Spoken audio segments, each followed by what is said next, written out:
Open Your Eyes is brought to you by the Belize Bank, our country, your bank, and Smart, bringing people together.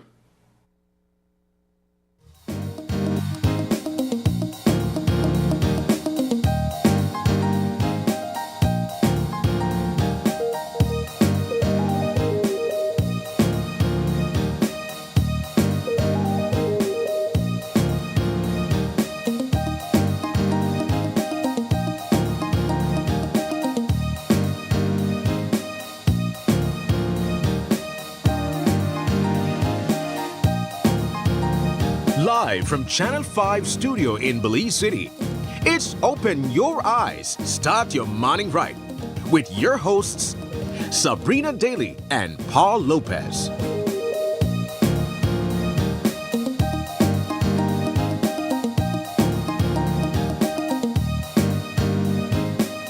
Good morning and welcome to Open Your Eyes. Start your morning right. I'm Sabrina Daly. And I'm Paul Lopez. And good morning, Paul. Good morning. Happy Thursday. Happy Thursday. How Friday, we doing? Junior. We're doing good.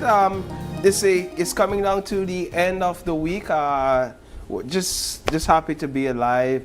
Happy about the fact that you at home, you going to work, that you tune in this morning, as you do faithfully.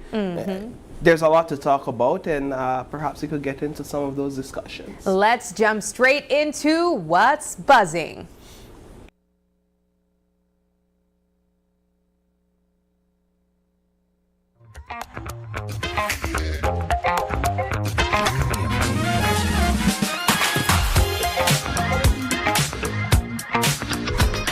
Well, we have quite a few topics to jump into this morning, Paul. I know that yesterday was an interesting day. We saw some innovation take place, and this has to do with the Belize City Council's recent launch of their e-taxis. Now, before we even get into that, have you ever ridden the e-bus? Have I ridden the e-bus? Here in Belize City. Unfortunately, not. Yeah. It's just the route. For me, it's just the route. If it was along the route that I take to go home, which is primarily along the Central American Boulevard, then I would have ridden it before. But no, that's the long and short of the answer. I envy those who have, because I look, I pass. For me, it's like, you know how children look at fire trucks and how they look at the ambulance and the dump truck? That's how I look at the e-buses from outside, like, ooh, that looks cool. And there's a lot of kids that are actually super fascinated by the e-buses as well. Yes, so I haven't. But you would know them to be an eco-friendly, sustainable option for transportation here in Belize City. It's an electric bus, and that has been unveiled and has been in use for the better part of last year and, of course, this year. But since then, there has been an addition to that offering for persons using transportation or public transportation here in Belize City. That's because e-taxis are now on the scene, which is essentially the same thing, electric, sustainably friendly, green, but in taxi version. This was a presentation that was held by the Belize City Council yesterday here in Belize City, where now, this part, I believe, is still a little bit uncertain for me. I know that it's a service provided by the Belize City Council, but I believe they will be offering it or having the option open for persons who would like to take part as a business for taxis, right? Like, you'd have to go through the Belize City Council to see if you could utilize their taxis for that. I believe there's in terms of like driving them? Driving it as the business arrangement, I believe that goes through the Belize City Council. But getting the taxi is not going to be by way of waving and say taxi. No, you have to use an app. It's not called Uber, it's called Midriver, and that has been around, I believe, for a while now. Yeah, Midriver, I attempted to use the Midriver app some time back, and it seems like a consolidation of that Midriver, that long-standing app, and now the Belize City Council launching their e-taxis. So those two services coming together to bring forth one service. I like the app. In fact, I appreciate the service, because based on what they're saying, and I'm sure that there'll be trial and errors, there'll be a learning curve, But based on what they're saying, you could just go on the app and you could order your taxi, and you could either pay on the app with a card, or you could choose the option of paying cash. This reminds me of States. This is a States thing, gal. I know I lie to you, because that's the convenience that you get in the US and in other parts of the world. And so for me, it's encouraging to see us taking that leap and that step forward technologically, and with e-mobility as well. It's really encouraging. I'm envious of my colleagues who got an opportunity to ride it yesterday. Hopefully I get a chance, not like with the e-bus, but hopefully I do get a chance, or I take it upon myself. I'm sure there'll be some concerns maybe from riders about cost and how it will work. Yeah, because that's what I think we should get into. This will be different in terms of pricing than what you'd be able to get if you just purchase taxi services from a regular taxi here. We know that, well, the average price of taxi depends on the area that you're going, or more the length of where you're going, which is on an average around $10, maybe $9 or $8 if you're lucky. We usually we're at 10 these days. Yeah, okay. Yeah. Well, if you get like one of your good friend then where you always call, he might give you only $8, you know. But with the taxi service, which is e-taxi here in Belize City from the Belize City Council, they have kind of like a mileage system, right? Yeah. I'm curious about how that works in terms of what if gas go up and then the mileage system say, all right, you know, every mile. We did talk about gas. This is our electric, this is our oh my gosh, you're right. I wasn't thinking, I was thinking in the States. I was still thinking in the States. Right. Okay. These are e-taxis. So the only energy they run on is electricity. Yeah, but know if the only gas they run on electricity. Yeah. But you're right, that's how it works in the States, because I know that when you catch a taxi, you can't say, hey, if you could drop me to the airport, how much will it cost? They're going to say, depending on the mileage and whatnot, if traffic is terrible, how much gas it burns. So in this case, it's what? How much energy it uses? No, I think it's about the distance and the energy, yes. So how much energy it uses based on the distance. But clearly now you see some cost efficiency here on the taxis end, because it's not necessarily going to the pump and pumping gas. It's plugging it in and recharging with a different source of energy. So, which is cheaper. Which is also cheaper, yeah. So there's a cost-saving thing here, which begs the question then, can they decrease their price in terms of counting those mileage that the customer will have to pay for? Can they decrease those because the input in terms of energy is lower, right? Maybe that's a discussion that can be had. It would be a challenge, and I know you have to service the app, you have to pay your driver, you have to service the vehicle, but it would be a challenge if this comes at a higher cost, because one thing we Belizean people not like the pay more for something when you could get one of the broke up taxi where the wheel they fall off, but they're charging $10 and they get to your need for go, right? So that's something to consider. One of my primary concerns, though, as we wind up this conversation, is how these beautiful taxis, and I'm not sure what their suspension system is, because I'm no EV expert, but how these lovely, wonderful e-taxis will navigate the craters that are located in the byways across Belize City primarily. I mean, if I go on that My Driver app and I order a taxi in the area where I live, I'm sure I'll get a message to say, meet me on Central American Boulevard, because I'm not going to go through that road. I'm not going to mess up these new tires.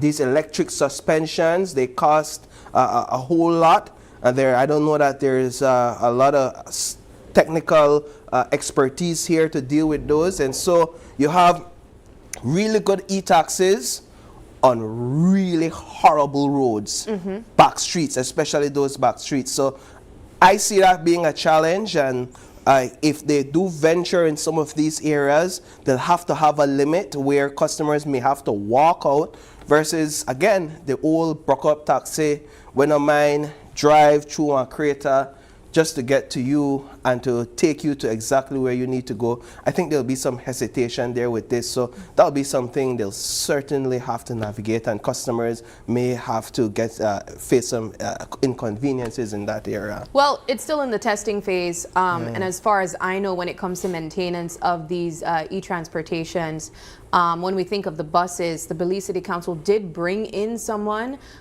to provide training to other persons that would be doing like mechanical services and whatnot. So I imagine it might be the same people or maybe new people that would be navigating the maintenance of the cars. And then I hear, just finally, I keep saying finally, but I hear this conversation, people asking if the e-buses are making money. I don't know if that's the direction the conversation should be going, versus going to the customers and asking them, how well is this serving you? Are you benefiting from this? And I think if you get that perspective, you'll realize how helpful and how great of a service these e-buses are for customers that are along that route that have not been able to get that type of service. Just going to the gym, I know people from the gym that goes to the gym in the evening after work, right there at Body 2000, and they rely heavily on that service around 7:30 to get them where they need to go home. And so I think that's the flip side of the conversation that also needs to be had. All right. Well, thoughts on the taxis? Would this be something that you would use, especially the Midriva app as well? We are slowly getting more advanced and more modern when it comes to our public transportation. And if you ask me, I'm here for it. Yeah, I'm here for it as well. Moving into another topic of discussion, this one has to do with a conversation that we actually highlighted yesterday where the state of emergency is concerned. You would know that some minors were picked up and it was presented to the chief magistrate, I believe this is Ms. Deborah Rogers, that these minors essentially were not aware that they were violating the state of emergency. Their parents came out and spoke out against it. But we also heard from the Belize Police Department yesterday justifying the actions that took place, Paul. Yeah. And so I believe this will be an ongoing discussion. We did highlight that this might be a concern for many where the scooping up of persons in violation of the SOE is concerned. And you made an excellent point in our newscast, ensuring that even minors know that there is a curfew in place for them. Where past 8 p.m., I believe, you are not allowed to be out in certain parts where the SOE is in effect without an adult. And so please be mindful of this. Yeah, so what we're going to do is we're going to run a bite from the police yesterday. This is Inspector Stacey Smith on the situation. And so here's that SOT. The curfew that is implemented in the state of emergency is only in relation to minors. So it's not applicable to persons who are adults, and it's only in relation to minors who are unaccompanied. Though we are under a period of a state of emergency, it is always important that we know that whatever limits we put on persons' constitutional rights is only to the extent that is necessary. If it is not deemed necessary, it will not be something that is recommended and thereafter implemented. So there is no curfew, because whilst it is that we deem that the situation has reached a critical level, we do believe that the efforts that we can undertake can be realized, or goals can be realized within the ambits of those provisions that are provided for in the SOE. Well, you mentioned that, my colleague mentioned the basketball game that's going to happen on Friday. There are going to be a lot of minors, unaccompanied minors there. What is there to, and you know, basketball ends pretty late, up to midnight, so what is there a strategic plan for that? Certainly, even outside of the SOE, I would think it's in every parent's interest to ensure that whenever it is that their minors are out on the street, they are accompanied by a very responsible adult. So even if a SOE was not in place, it is expected that adults will be accompanying those minors. Yeah, so I just have to first acknowledge Inspector Stacy Smith, a fresh face, a woman's face as well at the fore in Belize Police Department, speaking on these heavy issues, and I know she's receiving a lot of compliments and commendations for being well spoken, and just being able to articulate herself well. Something people say we don't see often in the police department. These people are enforcement officers. Yeah. They're not necessarily there to be eloquent and to speak with clarity and precision. So it's a breath of fresh air.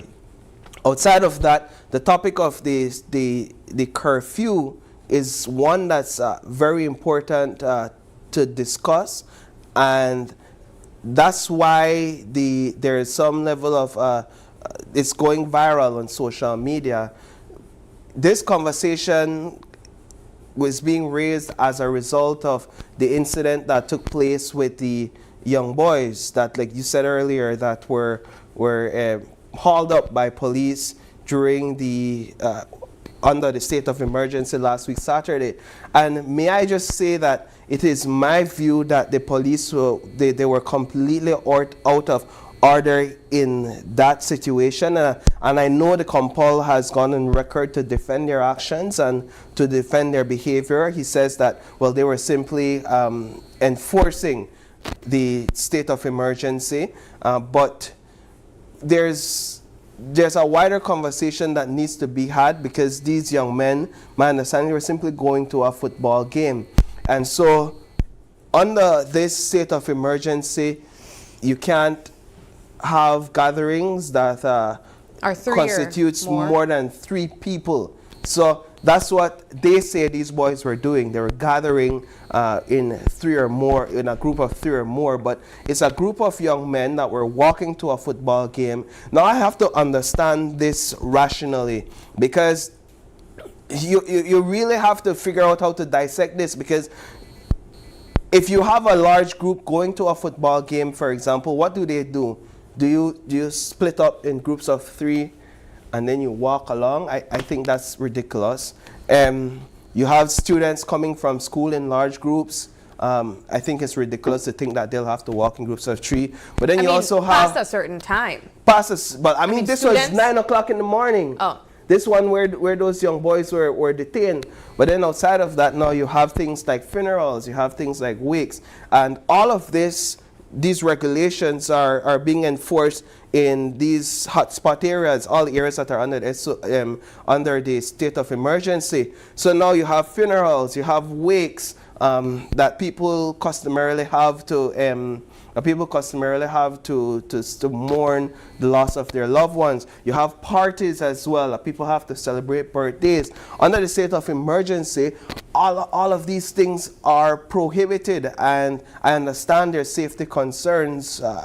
However, it's going to be a difficult thing to navigate for individuals, and I could see the concern there. And then you go to the curfew. You have to understand here that minors aren't just people like little kids under 10. Minors for us is under 18. Mm-hmm. So you have 15-year-olds, 16-year-olds, 17-year-olds that may go to visit a friend, to go and do some homework or something late in the evening and find themselves outside of their house at 8 p.m. Well, under the state of emergency, that's a no-no. So if a child gets caught out innocently, that child could actually be detained the same way those young boys were picked up and taken to the police station and subjected to whatever enforcement they have in mind there. So, well, this is one that we will have to continue following, and of course we do want your comments on it. Do you believe that the curfews for minors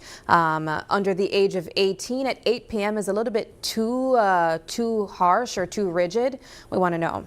Well, Here's a more lighter note when it comes to the Belize Police Department. We saw this video going viral on social media, and it highlights a police officer in San Pedro interacting with children. Now, this has brought about quite a few comments online. This is police officer Gabriel, assigned to the San Pedro Police Formation, and he's interacting with primary school children from the New Horizon Seventh-day Adventist School. There he was showing positive relationships between law enforcement and the community, which I think ties in perfectly with what we were just discussing, Paul. I wish we could get some audio on this because it was so heartwarming. There you go.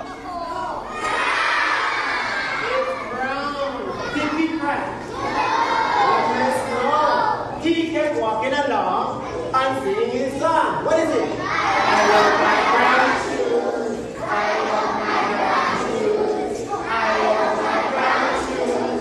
I love my brown shoes. There you just saw that. Clearly, PC Gabriel has a way with kids. He does. But this is what we want to see. You know, oftentimes when we speak about the Belize Police Department, there's a lot of heavy feelings associated with law enforcement.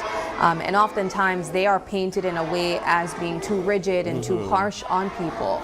And so this is, I think, the other side of them that we don't normally get to see. Yeah, we don't. And this interaction with this police officer and these kids just really warmed my heart. I even spent time trying to myself listen and to hear exactly what he was telling them. And he's telling them that there's this boy walking and he's singing, I love my black shoes, I love my black shoes. And he steps in a puddle of mud, right? And then he runs back. And the kids understand that every time the officer runs back, there's going to be another situation that he faces that changes the color of the shoe. So he walks through a puddle of, I love my brown shoe, and then runs back. For me, it's a breath of fresh air to see this sort of engagement that police officers have, or this police officer in specific is having with these kids. And I don't think it's that this is not a regular occurrence. I think it's just that it's not highlighted enough. Like, you're right to say that we oftentimes highlight the bad. We oftentimes highlight police, they throw people in and pick up back. Police, they gun butt people and things. And so it's good to see this being highlighted. And we had many others. There was also another viral video of police officers playing basketball with a group of youths. I'm not sure if you saw that one. That was last week. We've seen police officers help others cross the road. So we got good policemen. They're not all bad, but you have to run up there and never feel like they're in another world. Yeah. Well, that does it for What's Buzzing. If you have any thoughts on either of the topics mentioned, let us know in the comment section what you think. We do want to move into our eye on the weather, though, from the folks at the Met Service.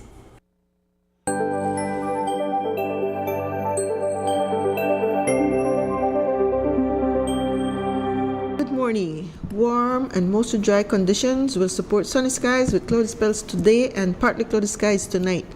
Little or no rain will develop, and this trend will continue Friday and Friday night. Winds today will be from the east and southeast at 10 to 20 knots, producing moderate seas. High tides will occur at 10:52 this morning and 12:51 tomorrow morning. Low tides follow at 6:34 this evening and 5:22 tomorrow morning. Temperatures this afternoon will peak at 80 Fahrenheit up in the Maya Mountains, 89 along the coast, and 96 inland. The moon will set at 7:23 this morning, followed by sunset at 6:17 this evening. In the sargassum forecast, the latest satellite imagery and surface observations continue to show large quantities of sargassum over our area, and this trend is expected to continue for the next few days. That's the latest from the Belize Weather Bureau. Do have a pleasant day. Alrighty, there you have it. Moving now into our show lineup, we have a jam-packed show for you this Thursday morning. In our first discussion, the National Commission for Families and Children is celebrating International Day of Families. And they're going to be joining us to share how they support families all around Belize. And then our second conversation is all about quality poultry as they count down to celebrate their 50th Big 5-0 anniversary. And it's going to be filled with deals across the country. And our favorite little zoo in the world is going to be joining us in our third segment. That's the Belize Zoo, and they're going to be talking about their founder, Sharon Matola, and also an upcoming fundraiser to support animal lovers as well. And in our conversation, if your vehicle dirty and you need one little wash, one little shine, well, the YMCA is having a drive-through car wash, and it brings an opportunity for you to support their school programs. Alrighty, but we got to take a quick break, and when we come back, it's all about how NCFC is celebrating the heart of every community. Stay with us. We'll be right back.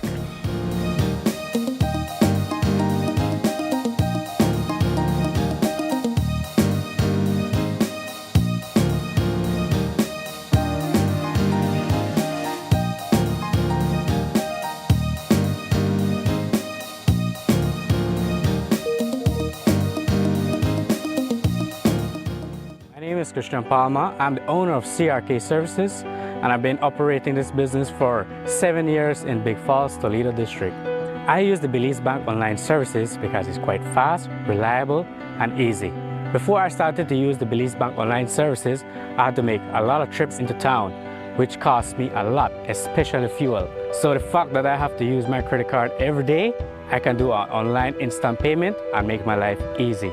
My customers can do payments towards me and it reaches in instant. It's fast, it's convenient for my business. I don't have to be up and down. I can do it anywhere I want. I would recommend you using the Belize Bank online services because for you, it will save you a lot of time.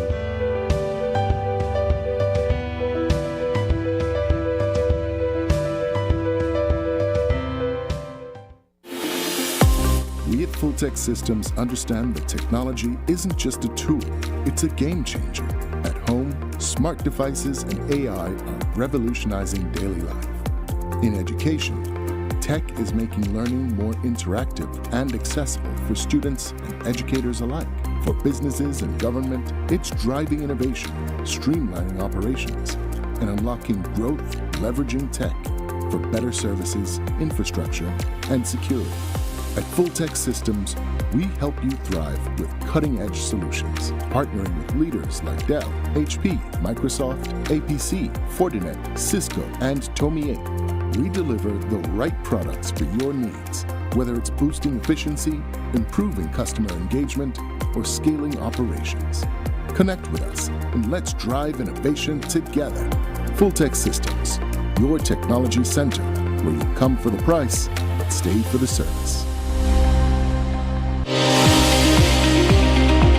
One of the things that I like about pediatrics is that it's never just about the child, it's also about family, extracurricular activities, sports, school, all of those things we get involved in. I think one of the nice things is also that it's about empowering families, so giving them the knowledge that they need. It's actually about forming a community of people who support each other. We're in this parenting journey together.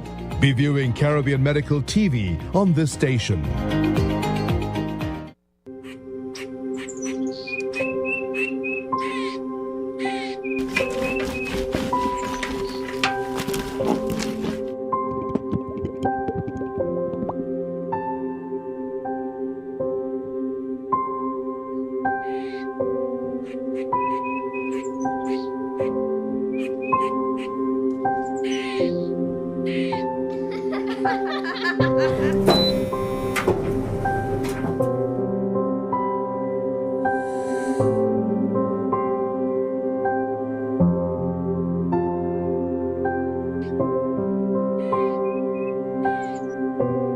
Taking care of your laundry so you can take care of your family.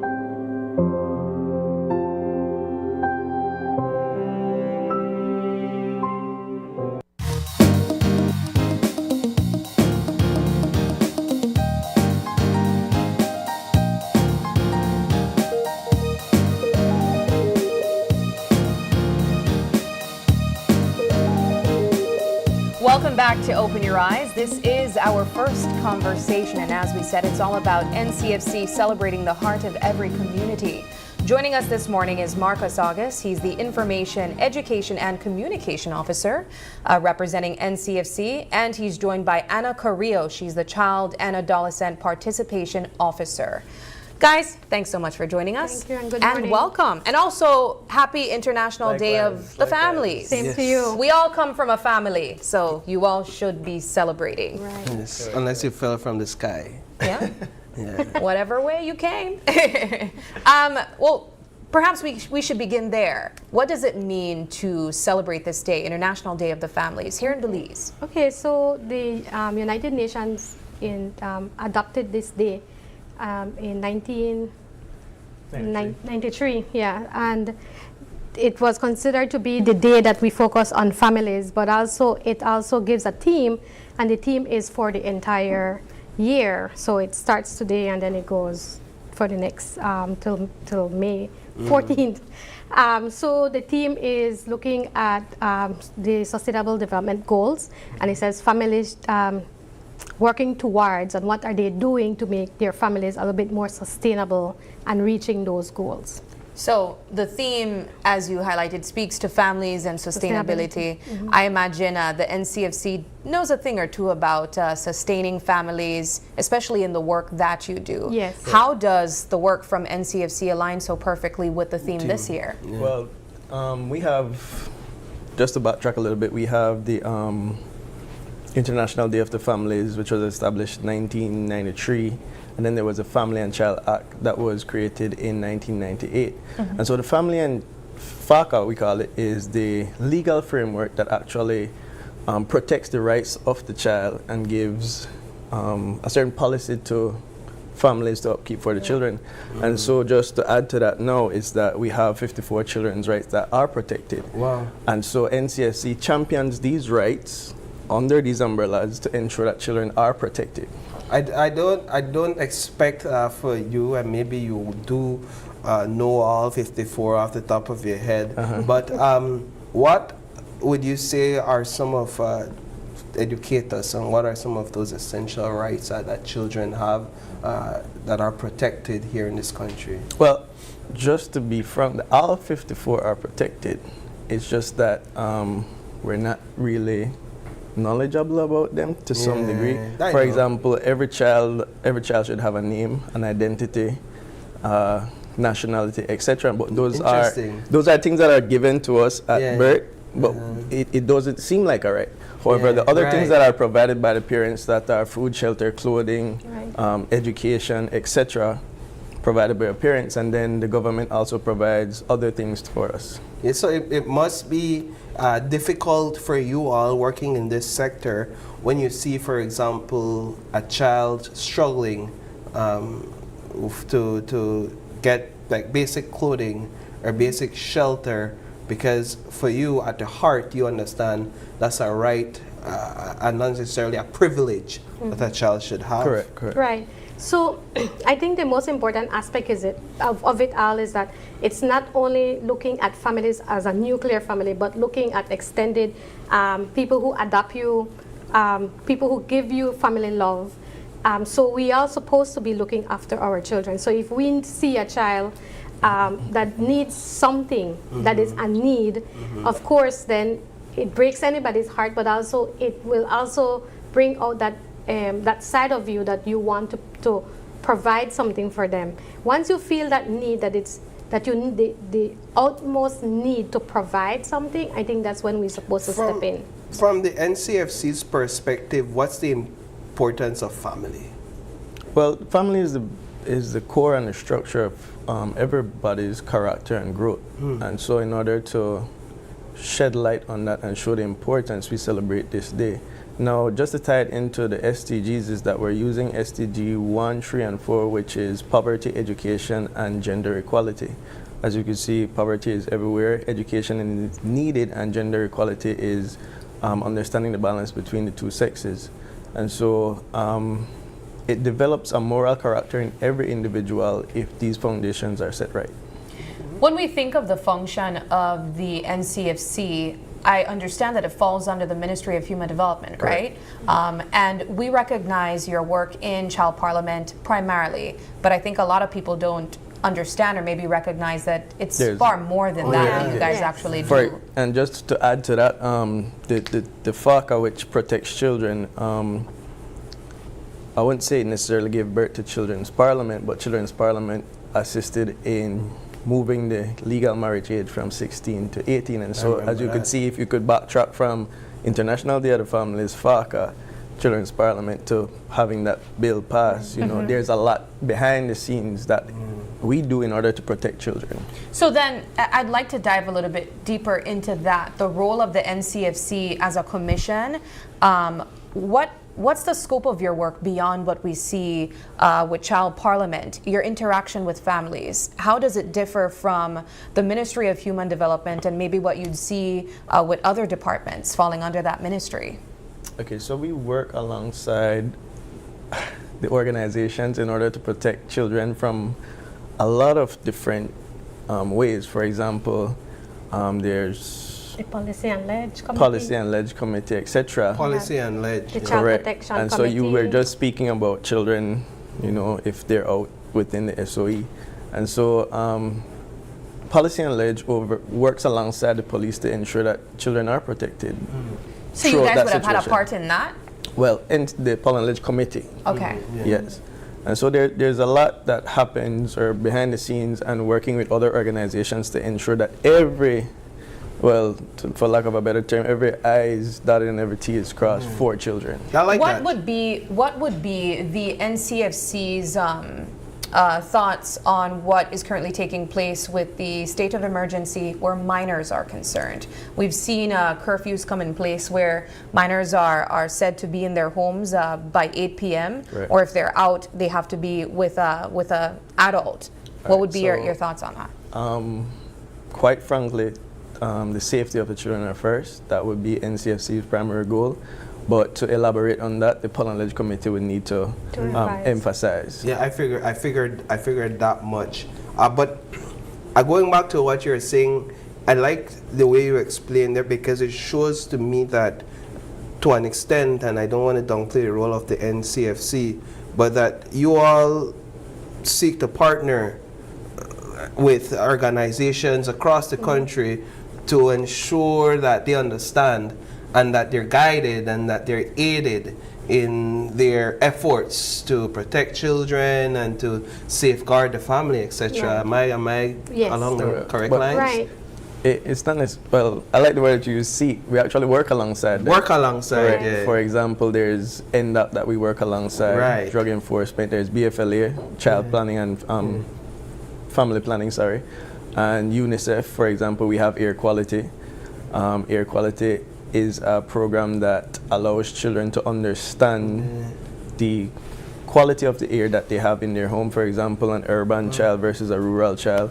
If you have a fire heart in your house, the quality of the air that is there versus someone that doesn't have that but uses a gas stove, etc. That way the voice of the child or the voice of the family is heard in all these sectors, right? And it's not left out, and the NCFC plays a role in that, in education as well. I would imagine you all participate in that, and that's why you go to these events and you see an NCFC booth set up and there's education and information. Right. Correct. But remember, with the rights, you can always diversify the message that you're doing.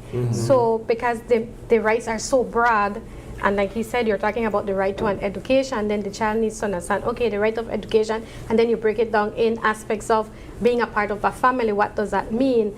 Also talking about access to health. Correct.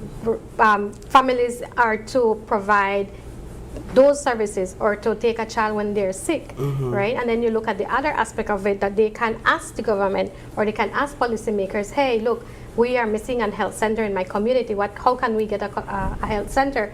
Because those are essential needs, right? When you all engage children, do you believe or do you think that they leave feeling more empowered? Definitely. When they understand some of Yes. this? Have you seen that? Yeah, well, I'm as the CAP officer there, I Yes. see it firsthand. And we do our end of project activities, evaluations. You get those feedback. Some of them said, Miss, at first I wasn't confident. I wasn't sure if this is what I wanted to do. And then you see them shine in their activities. Like when we had the Child Justice League mock trial, and you see them feeling so happy and accomplished and said, I think this is where I want to go with my career. I didn't have no idea that I was interested in law until now. You see those things. You see changes. You see kids. Character development. Where character development. We get endless amount of texts and emails saying, Miss, how else can I be involved? And that's what we're trying to do, is to create platforms and opportunities for them so that they can continue. Maybe they have the support at home, but they don't know where to go. And that is where we come in.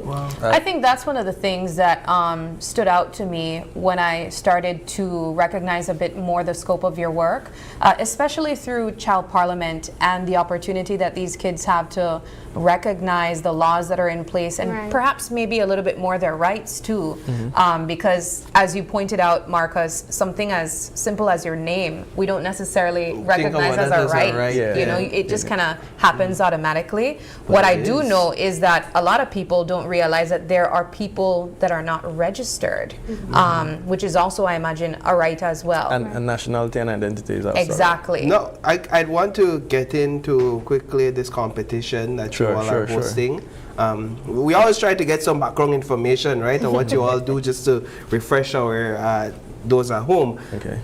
But there's a competition taking place, an online competition in honor of the International Day of the Families. International Day of the Families. Let's talk about that competition, how we can participate, and of course, everybody want to know where I win. All right, let me refer to my notes as Go a right children's parliamentarian and say, so first of all, we have 2 prizes. We have a gift basket, courtesy of Madisco, and then we have 2 gift cards, courtesy of Simon Kwan, $200.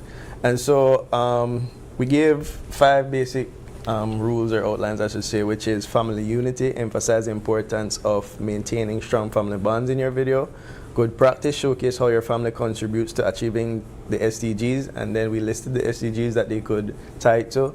The family dynamics and structure, future plans, highlight your family key initiatives or goals for supporting the SDGs. And number 5, which is just be as creative as possible. Use TikTok, use whatever it is app that you like to assist you with getting it done. Submit the video on the link, which is on our social media pages tied to this specific post. How long did you say the video should be? 2 minutes. 2 minutes. So do you have enough time? Do you not to give away ideas, but do you have like an example of how I this think may people work? already are doing these things at home. Okay. Right? These are practices that you're already doing at home. You're just not recognizing it.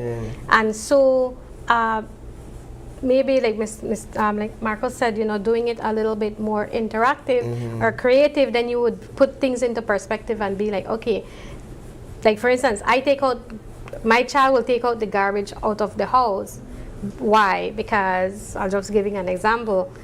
Because it keeps pests away. It keeps the environment clean. It also makes us not get airborne or insect-borne infections and diseases. Those kind of concepts. These are things that you know. For instance, everybody could get. I know I give it away, but chores. Think about chores. Or simple things like turning off the lights, you leave the room, cutting off the water. Energy. Correct. Resources. We're doing it. We're just not fully educated on the SDGs. All right, guys, let's not give too much away. And really, it's good. But that's where the creativity comes in. I saw it online and I thought, but I wanted to know what. Just be creative. You could literally do it either way, and you're funny too. Anyways, guys, so let's go over once more the deadline for it and how you make your submissions. May 29th is the deadline. We're going to announce the winner May 30th. Submit your video on the link. There's a Google Forms link. Put your name, number, location, and attach your video right there. Visit NCFC on TikTok, Instagram, and Facebook to access the link. Any final thoughts as we celebrate International Day of the Families? Right, we just want to wish everyone and every family a wonderful day, and let them start to look at a sustainable future together, and what does that mean? Yeah. Correct. And on behalf of the executive director, thank you all for having us. Of course. Shedding light on this day is very important to us. And make sure to follow us on our social media platforms. All right. Excellent. Thank you guys so much for joining us. Thank you. And we wish you all the best. Thank you. Thank you. We take a quick break now, and when we come back, it's all about honoring the woman behind the Belize Zoo.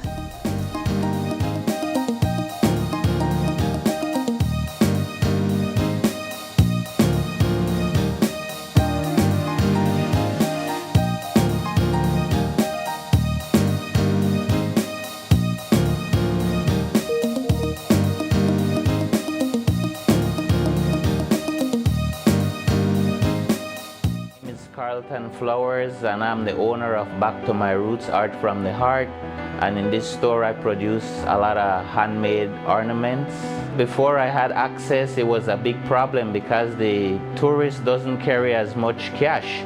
We needed to have the machine to make the business a success. Dealing with the machine, I don't have to take time out from the store to go and or send people to go to the bank. I would recommend Belize Bank digital service because it has done a lot for me personally. It has done a lot for my business. It helps me with paying my bills online, and I really appreciate that the staff took time out and teach me what I needed to get done. So I'm very happy that now I can do it confidently on my own.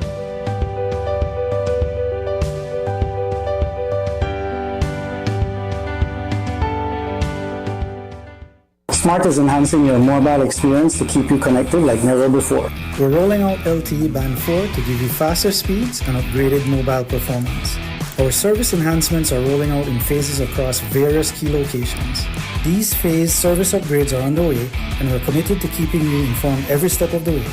With cutting-edge technology, this powerful boost will increase your internet experience, making downloads, streaming, and browsing smoother and faster.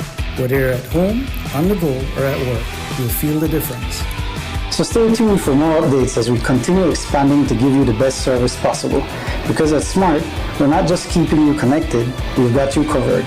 Smart, bringing people together.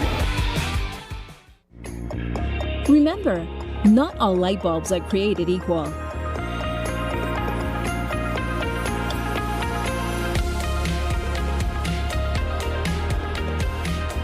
Our lighting department offers a wide assortment of light fixtures and accessories to suit your style.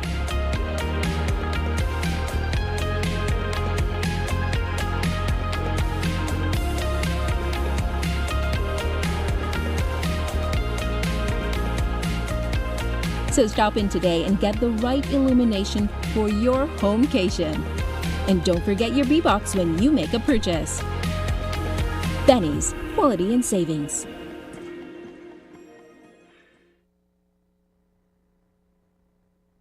My name is Leomar Langzert, and I'm a teacher, and I bank with Belize Bank Independence Branch. What I enjoy is the safety features that the app offers. I have a sense of not having to worry or be concerned about somebody finding my password and username to sign in the application because of the use of the one-time password. And another feature that I love, that I use the most, is how the app synchronizes with my fingerprint on my device. I enjoy the rapid and easy, seamless process to apply for loans through the Belize Bank, and I don't have to be having too much back and forth to visit or take time to visit the bank.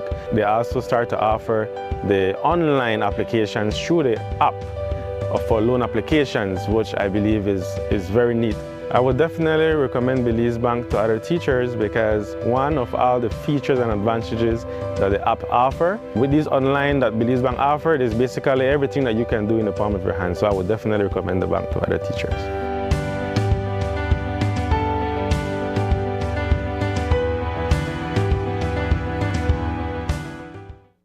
We are people of the reef.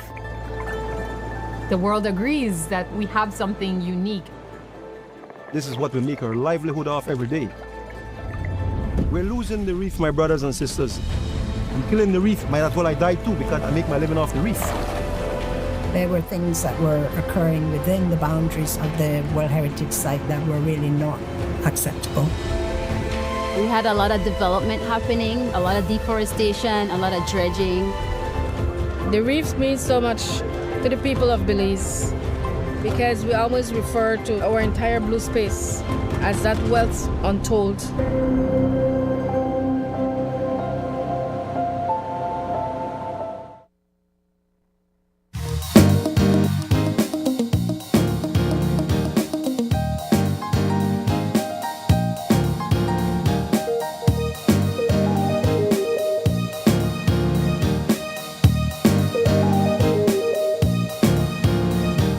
Welcome back. Thank you for staying tuned. It's our second conversation for this morning, and it's all about the Belize Zoo. And we have joining us on set Dr. Celso Pot, who is a managing director over at the Belize Zoo and Tropical Education Center. We also have Mr. Jamal Angerin Bond, who is a conservation program manager, also over at the Belize Zoo, and Ms. Jocelyn Zavala, who's a 2024 Sharon Matola Scholarship recipient.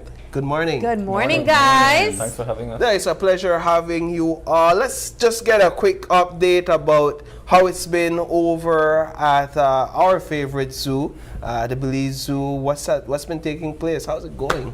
It's great right now, Paul. A lot of school kids, hundreds of school kids running through the zoo Monday to Friday on a daily basis. Yeah, so it's that time of the year, the end of the school year, where we at the zoo get excited because the main reason the Belize Zoo was founded was to educate the people of Belize, especially the kids. And so it's great to have them back at the zoo the way we used to have them pre-COVID. You know, yes. We get between 15 and 20,000 school kids annually going to the zoo. How great of an honor has it been to carry on this legacy established by Ms. Sharon Matola? Well, I started at the zoo back in 1995 as an educator and worked my way around the different departments at the zoo. So I've seen the zoo grown to where we are right now. And I never did thought about taking on the mantle and move the zoo forward. But one of the things we acknowledge is that Sharon empowered us at the zoo. So we could take the mantle and carry that vision forward and make the zoo as good as if Sharon's vision is still there. When you first started, what did the zoo look like? Oh man, probably like 18 of us working there then, but we're up to 51 staff members right now. Pre-COVID was 58, so we're still rebounding. Education was my thing. Education was a big and continued to be a big part of the zoo. But the zoo was small. I mean, 18 of us were doing the job back then, so it has grown substantially significant. I think one of the things that is always important for us to highlight, along with the main appeal of the Belize Zoo, which is the animals, is the educational aspect. In fact, it says it in its name even, the Tropical Education Center, which is tied to that. Right. Perhaps a lot of people don't recognize that aspect of the Belize Zoo as well. Can we speak to that? Certainly. So the Tropical Education Center was developed like around 1994. And we were one of the first institutions really to provide natural history training to tour guides. So a lot of the older tour guides in Belize would tell you that some of their formative training were done at the Tropical Education Center, because we realized that for guides to be giving correct information, accurate information about the wildlife of Belize, they need to be educated, because in the past, and one of the reasons why Sharon started the zoo was we didn't have a lot of information about our native wildlife. Most of the wildlife most of the information we had on wildlife were from foreign land. And so that is where education started at the zoo. And then of course the education department, working with the national curriculum to integrate wildlife conservation into school visits to the zoo, is basically where we we started and we're heading and we maintain. We continue. Yeah, Yes. I'd like to bring Jamal into the conversation just to talk a bit about that word I hear Mr. Putt keep bringing up, conservation. How does conservation tie into what you all do there at the Belize Zoo? So the unique thing about our zoo as well, Paul, is that we straddle both worlds with respect to, yes, we conserve the animals at the zoo. You know, we are predominantly a rescue zoo. You met Grace. I met Grace, yes. So you know the story of April from way back. We know the story of Grace now, and every animal in between that are there because they really had nowhere else to go. They've been rescued from unfortunate circumstances. They were confiscated from being kept as pets, all sorts of reasons. And our mandate or our obligation is to care for those animals in a zoo setting. But our mission is twofold. It's to protect or to inspire action to preserve these animals, not just in a zoo setting, but in their wild habitats as well. So the zoo does have a commitment to working with communities, to work in these landscapes to ensure that the animals that are not at the zoo, the ones that do have a fighting chance, are provided or continue to be provided that chance. So in the landscape where we are in central Belize, the Maya Forest Corridor, that's a critical part of what the zoo and its partners are now building, is protecting those habitats in that area and having a space where we can minimize human-wildlife conflict. And in the case where we do get animals that check out, they have a good bill of health and they are a good candidate for release, we have a space where we're confident that if we put them back in the wild, they won't come into harm's way. There's a very low risk that they'll come back into harm's way or, you know, run afoul of somebody or a community. So we're looking at it from both realms as a zoo, of what we can protect in a zoo setting and how we can ensure as much as possible that they don't end up in the zoo. What do you find tourists who come to Belize say about the uniqueness of our zoo when you compare it to other experiences that you'd get maybe as close as Mexico? It looks completely different. Correct. The recurring phrase we hear is, we hate zoos or we don't like zoos, but. There's always a but for us. But they saw something different in how we operate, or they were told by a friend, a colleague, a tour guide, who were insistent that they should give our zoo a chance. We've had diehard anti-zoo, any sort of animal collection people that have at the very least had a understanding or a tolerance for what we do, or a complete 180, and they are fully supportive of what we try to do because of everything that you all are familiar with our commitments to not just the animals but the people that, you know, basically see them as part of their natural heritage. The Sharon Matola Scholarship, that was established to honor the founder, correct? Right. So to continue Sharon's legacy, you know, we thought of one way how we could honor Sharon, and some of the stories we've heard from Sharon, you know, starting the zoo back in 1983. One, mostly as a woman back then.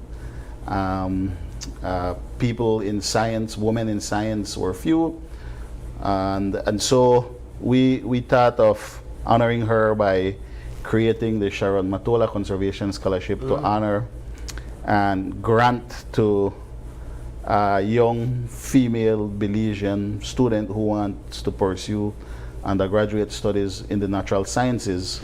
So you don't have to be conservation. We would like it to be conservation or natural resource management, but just to get in the science field and to get the work going is what we want to do. And so we started a fundraiser we called the Wild Tales Dinner, and we invite people from way back as far as we can remember who are still associated with the zoo to come and share some wild tales about Sharon and the zoo in its early years.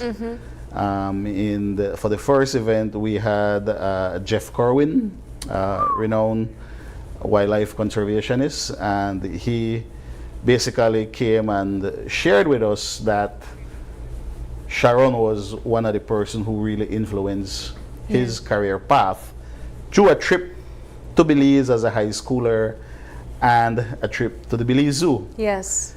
And so we want future conservationists, future stewards of Belize's environment to hear these stories. Yeah. And continue the work that Sharon started. We have Jocelyn here with us, and she is the 2024 recipient Correct. of the scholarship. Jocelyn, how did you learn about the scholarship program, and why did you decide to apply? I learned about the scholarship program through social media. Okay. Just like how they're promoting it right now, that's the same way I learned about it. So I believe this is a great way to be able to show what is going on and to inspire young girls to apply to the scholarship. And I decided to apply because at the time I was doing my associates in natural resources management, and I wanted to continue, right, because I have a passion for conservation, and I wanted to continue doing my bachelor's in natural resources, but I was lacking the financial aid. So then I saw this opportunity and I decided to apply for it. And I was very happy, very grateful when I received the news from Dr. Celsa that I was chosen as the recipient.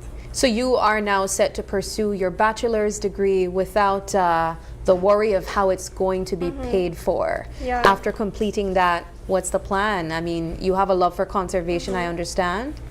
Yes, I actually would love to do my master's, but I am not sure as yet if I will proceed or I will just go directly to start working and then probably afterwards take a break and proceed with my master's. Do you have a field of work that you're hoping to get into? Or somewhere in general that you'd like to work as well? Like an organization? Yeah. I would love to work with a protected area. Okay. Yes. Where did your love for conservation come from? My love for I love animals, right? And I understand that we need to take care of their natural habitat, right? And I also witnessed first-hand experiences such as deforestation and human activities that deteriorate their natural habitat. And I realized that we need to put a stop to it, right? So that's where my love for conservation began. I think this is very important.